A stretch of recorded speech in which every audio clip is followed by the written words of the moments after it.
Here are the top 10 things that would happen if alarm clocks could judge you. 1.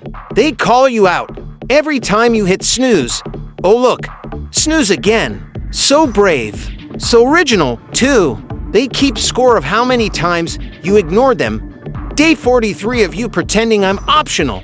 3. They'd roast you for setting alarms you never use. Why set me for 5:45 if we both know you'll wake up at 7:12? 4. They get petty after you turn them off. Enjoy being late. Champ, I'll be here. Not caring. 5. They comment on your sleep schedule. Bedtime at 2 a.m. Love the chaos energy. 6. They'd mock your Monday morning face. I've seen corpses look more alive. 7. They'd remind you of that one time you overslept.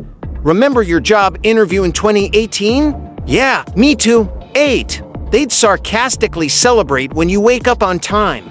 Wow, you did it! Only took you 87 tries.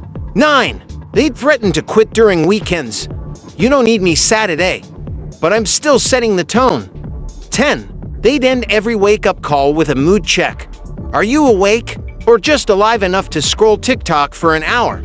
Final thought, if alarm clocks could judge, mornings would feel like stand-up comedy, where you are the punchline.